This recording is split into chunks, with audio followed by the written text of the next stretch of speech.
Happy Wednesday, Believe Nation. Wow, Wednesday, what a day. Today has been bonkers. So Wednesday is my project day. So I spend 1 day per week working on different projects and I rotate them through Movement Makers. Today's Movement Makers project day. And then I rotate it through my YouTube channel, Movement Makers, YouTube Growth Bootcamp, and Built to Serve. And so once a month is a deep dive, heavy strategy day.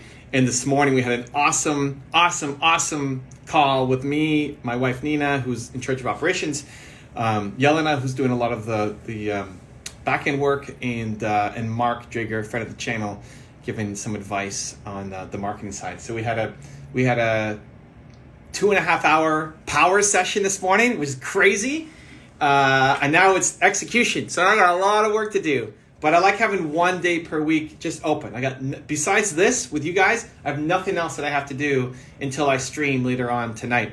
By the way, I'm streaming tonight on YouTube, my gaming YouTube channel. If you look up Guandao Gaming, I'll be on there answering questions again tonight at 6 o'clock. But anyway, I just like having 1 day per week to just focus on one thing, move a project forward, make massive momentum on it. Because I think it's easy to get caught up in distractions and a lot of different projects at once. So I like having Wednesday to be totally open and do what I want. Anyway, let's bring, you got questions, put them in. You want to come live, let me know. Let's see, we got a bunch of people want to come live. Let's bring in Sonya. In the house. Let's bring in Sonya and see what she's got for us. Sonya Afiyagba. Sonya Afiyagba, here we go. Hey, Sonya. Hey, good evening. Good evening. Where are you from? Nigeria. Nigeria in the house. I love it. That's great. Yes. How can I help? What do you got? Okay, so Evan, since the last time we spoke, I have tried doing more on my page. So I started something yesterday. It is called the Wipe It Off Challenge. The yes. which? It is called. Can you hear me now? Yeah, I heard something challenge. It's the what? Pizza challenge? I didn't quite hear. It is called the Wipe It Off Challenge. The Wipe It Off Challenge? Yes. It's about. Okay, I realized something, that females are afraid or they are not confident of their own faces or bare skin. They are always hiding under makeup. So the challenge is to encourage females worldwide to be proud of their skin and their faces without makeup. But the issue now is I don't know how to make more people join in. So do you have any advice? I would be looking at who else is already posting on similar things. So Instagram is a great place for it. A lot of people right now are fighting against the perfect, because everybody's been posting perfect pictures on Instagram for so long. And a lot of people are now fighting against it to show us the real side. So I'd be looking at people who've already done something, who've already posted a few pictures without makeup. Those are going to be the easiest ones to convert. And I would be even profiling them on your page and putting hashtag Wipe It Off Challenge, and then challenging people. So I challenge whoever. You can challenge me, but this is it. There's nothing here. It's already wiped off. I got nothing for you on that one. I'm the wrong guy for that. But challenging, as part of the thing is that's how a lot of these challenges take off, right? Is I challenge these 3 people, or I challenge these 5 people to take the Wipe It Off challenge, right? And then looking at people who've already done a little bit, so that they've already posted a picture, they've already believe in what you're doing. Taking some beauty guru who's never done it before, she's going to be the hardest one to reach. Who ultimately is who you want to reach. You want to be able to reach everybody to say, hey, you can still wear makeup if you want, but you can also be proud of who you are underneath, right? Yes. So those women will be the last ones that you want to be able to reach. You need to get the momentum started. So I'll be posting pictures every day, your own pictures and other women, putting hashtag wipe it off challenge.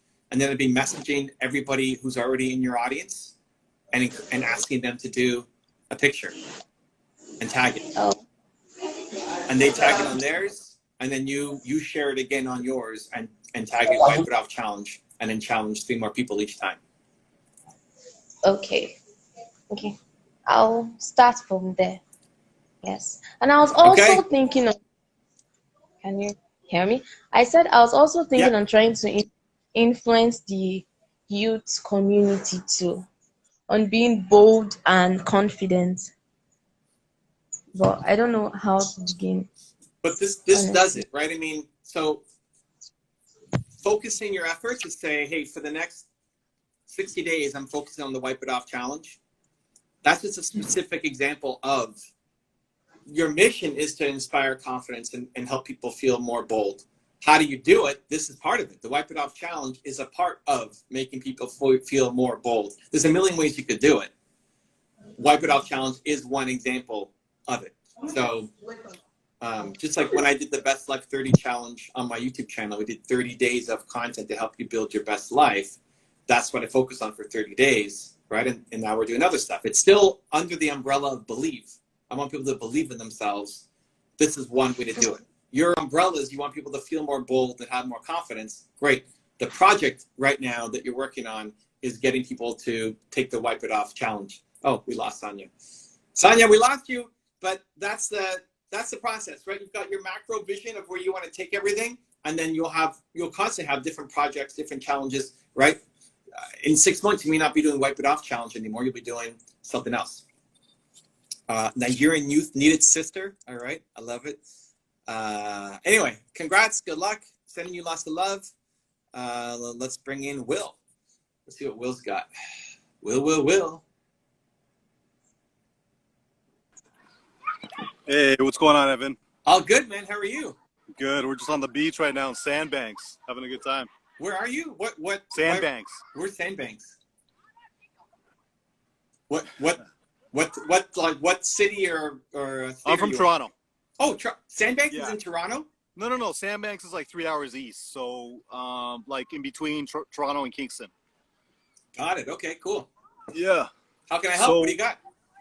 So I'll tell you where I'm at right now. I'm 38. I came from the corporate world. I had an investment job for a long time. I quit a year and a half ago to pursue audio engineering. Okay. And, it's been a grind, obviously, not only readjusting to like being an entrepreneur and just not having that steady paycheck, but also, just figuring out what I'm actually doing, orienting myself, getting to know people in the industry and so forth. Mm-hmm.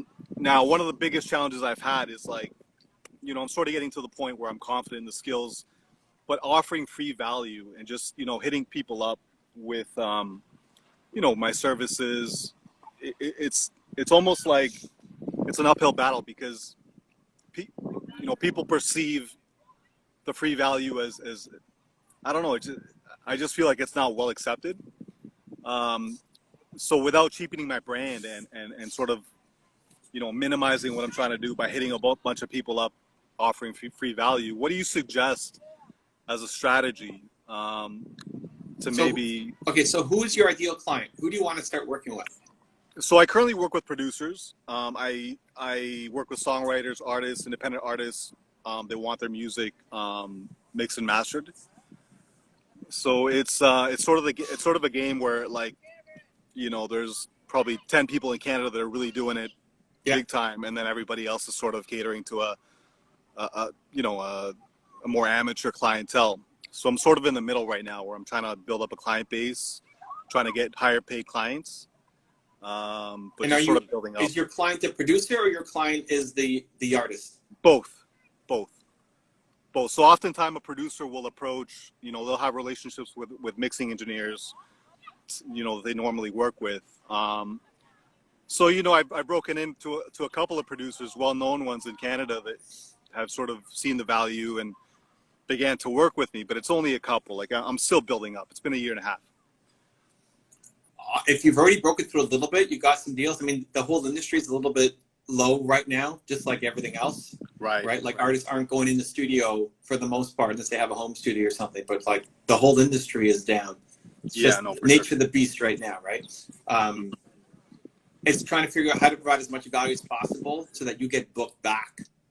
Those guys you've already made some inroads with, as opposed to, you know, trying to make Instagram content or something. I'd be trying to improve the relationships that you have with the guys who've already hired you, and making you the guy, one, that they want to hire back again the next time. Like the next project that we got going on, it's got to be you. Like I want to hire him because he over-delivered. He, especially when you can think about the project as a whole more than just your job in it. This is where most people suck on projects, is they only think about their own piece of it. And you can deliver on your piece, but you're not thinking about the whole project. If you can start to understand, I call it being the chief goal officer. Like, what is the producer and the artist trying to accomplish? And how can you help them accomplish their goal? Even if it's not the audio engineering side of things, even if it's just something totally different or relevant. Now it becomes super valuable and important to them. And the guy gets called back every single time. The next album, you're the guy who's called back. The next referral, you're the guy who gets called back.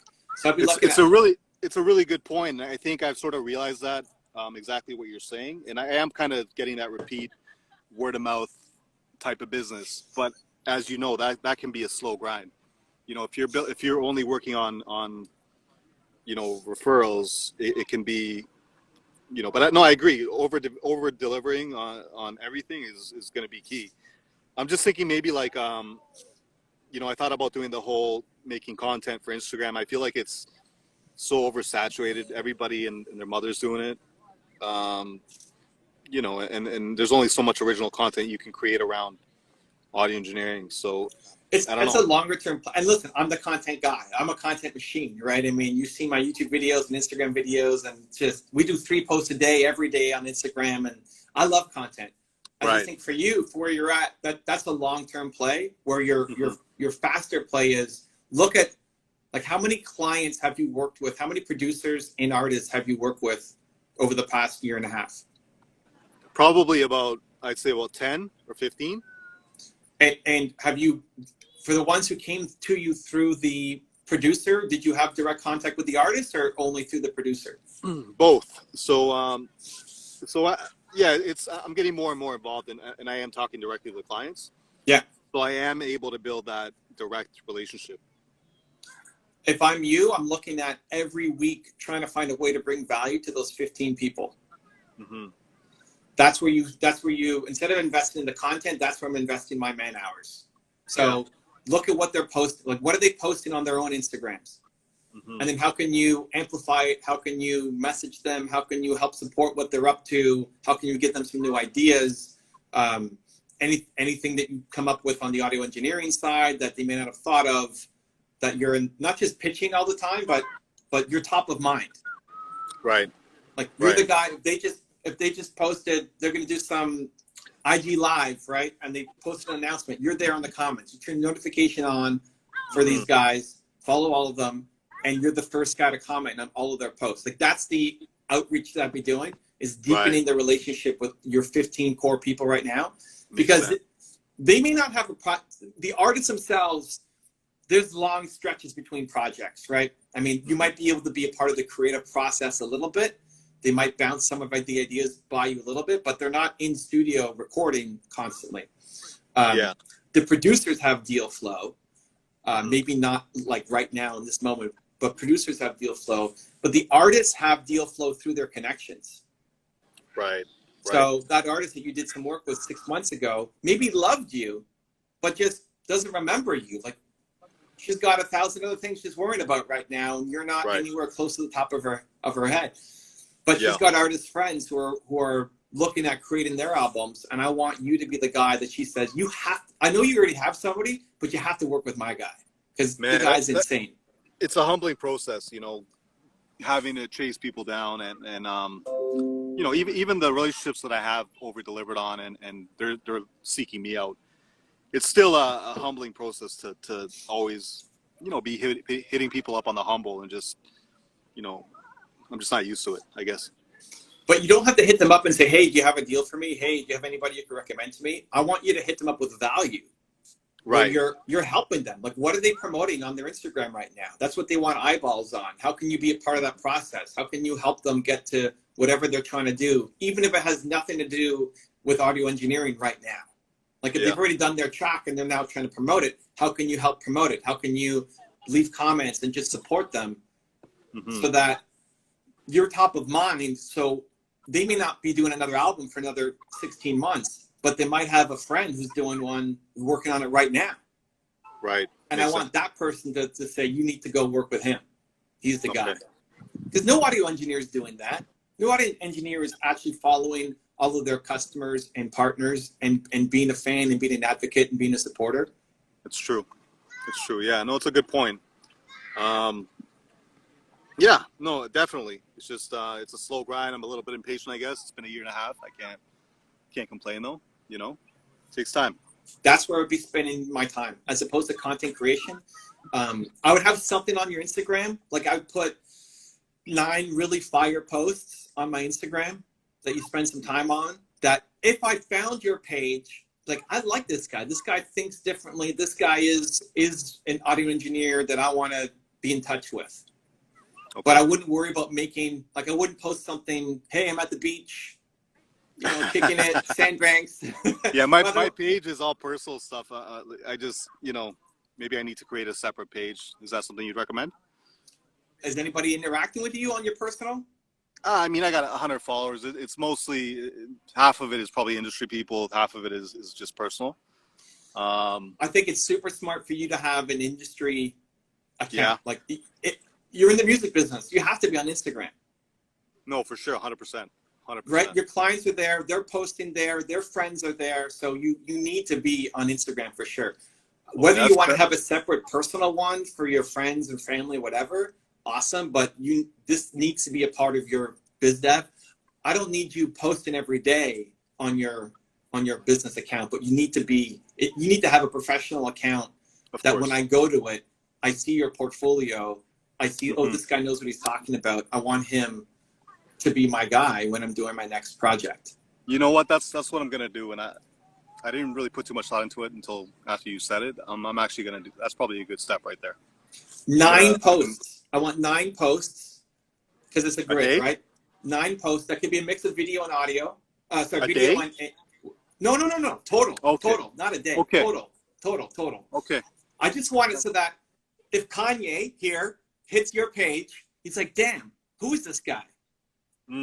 I want to dive deeper into his world. Okay. So 9 total, and you can work on that, you know, over the next week. But 9 fire pieces of content that if Kanye goes and visits the page, he's gonna want to message you. What does he need to see to want to message you about your philosophy or about the work you've done? Imagine that an artist doesn't know who you are. One of your artist homies is going to tell their friend, you got to go check out this guy. He's your guy.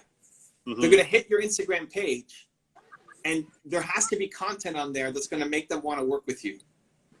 Got you. So what are the 9 pieces of content that you need to put up that's going to take somebody who's in the business and say, I'm going to give this guy a shot. Okay. Right? So it's not you on the beach. But I don't know what it is, like whatever makes you special, whatever clients say about you, whether it's your work ethic or the way you think or the way you handle clients or the way you understand the project or whatever. 9 pieces of content total, and then stop posting. Okay. And instead of posting, now you're doing outreach. You're helping people. You're commenting. You're going to leave a comment on somebody's post, and their artist homie is going to look at it and say, well, that's insightful. They're going to click on it and land on your page. Okay, let me do that over the next week. I'll DM you if you have a second. Maybe you can check it out when you have a second. 9 posts. Yep. I would even you can even ask one of your producer friends or artist friends who are closer and say, hey, I'm trying to get more business. I've made these 9 posts. Would you mind checking it out and let me know? If you didn't know me already, would this be the kind of profile that you'd want to get in touch with me? Okay. It's a soft way to ask because now they're also thinking, oh, he's looking for more business. I'm going to keep him top of mind too. Great. Cool, man. Yeah, I'll do that for sure over the next week or so. Perfect. Good luck. By the way, my wife said she knows Sandbanks. It's just me. I'm the ignorant guy. It's beautiful. I haven't been here in years, but yeah, it's definitely worth it if you get a chance. Come out. It's a couple hours away. Cool, man. Have fun. All right. Thanks a lot, Ivan. Much Appreciate love. it. Take care. All right. Yeah, I love it. Listen, I mean, understanding the right strategy for your business is super helpful. I love content. I'm the content guy, but that's just such an easier way for him to grow. One of the things I talk about in Built to Serve, my book, right? Built to Serve. Go get your copy. Where is it? Built to Serve. Come on now. Look at that. Look at that right there. Go get your copy. Built to Serve. Step one is actually the fast path to freedom, where it's a strategy, almost like what I talked to Will about just there, where you don't have to commit to posting. Like I want people to get paid. And the fastest way to get paid isn't by posting every single day. That's a grind, and it's worth it, the grind. It's a long-term payoff. If Will said, you know, in 5 years, I want to be the household name, then you got to be doing Instagram daily content. But he's like, I'm at a year and a half. I'm not hitting my goals or where I want to be. Like this, that can turn up easily, especially if you're in a service-based business, right? You have fast path to freedom. You have a great picture, a headshot, great picture, not some giant. Will, I didn't tell you. You got to change your picture too. Headshot. I want to see a headshot. Have an awesome bio, and then 9 pieces of content that your ideal customers, if they saw it, would want to hire you. That acts as your marketing brochure. Now all you need to do is get people to see your page. How do you do that? By doing the comments, by reaching out, by giving love, by supporting people in what they're doing. Then they want to click onto your page and see, who's this guy spreading all this love, right? I want to hire him. That's what you got to do. That's where you spend your time. That's how you start getting clients. It's not just wasting time on social, which a lot of people do. It's Book Gains in the house. Hey, your current read? My current read, what was I reading last night? So I read 7 books at a time. I read 10 pages a day each night. So I have my Monday night read and my Tuesday night read and my Wednesday night read. So last night I just finished Dean Graziosi's the underdog mindset or the underdog mentality. I forget the last one, but good book. And I just started last night, Blue Ocean Shift. I think it's the sequel to Blue Ocean Strategy or just Blue Ocean. So that's what I'm a slow reader though, guys. Reading is not where I get most of my learning. I get my learning from videos. So I read 10 pages a day. I'm a super slow reader. But anyway, you asked, so that's the answer for the day. What else you got? The underdog advantage. There it is. Antonio saving me. I want to call my Lifeline, right? What was that show? You get to call a Lifeline? Who Wants to Be a Millionaire? If I go on Who Wants to Be a Millionaire, I'm making Antonio Let's Go my Lifeline. When it's all on the line, when it's either $1 million or zero, and I got one question, and I get to call my Lifeline, we're calling Antonio Let's Go. That's the plan. Your wife's favorite food? Nina, what's your favorite food? What? Soup. What's your favorite food? Soup. Soup. Yeah. What kind of soup? Chinese soup. Chinese food. Chinese soup. What is a Chinese soup? What's like classic Chinese soup? If you could have Chinese soup right now, what would it be? No, favorite food is Chinese food. Favorite food is Chinese food? Yeah. But what specifically? Like if you could have it right now, what would Noodle you? soup. Turtle soup? Noodle soup. Oh, noodle soup. Like what's turtle soup? Let's talk about eating turtles. Noodle soup. Chinese noodle soup. Okay, we got that down. Feeling good? Anthony Trucks in the house. How'd you get to be so awesome? I went to Puerto Rico. I hung out with a guy named Anthony Trucks. Oh, Timo's here now. Yeah, if you guys don't know Anthony, you got to check him out. Own Your Shift. Just launched his new website. I met him for the first time in Puerto Rico earlier this year, and dude's a solid guy. He's about to explode. If you haven't heard of Anthony Trucks yet, don't sleep on Trucks. He's about to explode. YouTube channel about to blow up. Trucks, it's happening. He said third quarter. Are we in the third quarter? We are, right? January, February, March, April, May, June, July. We're third quarter. It's happening. Pay attention. Anthony Trucks on YouTube. It's coming. There's some fire content coming. Anyway, guys, that's it for me. I got to go. Appreciate the love. I will be back on tomorrow, 2 p.m. Eastern. Continue to believe. And we see you then. Much love.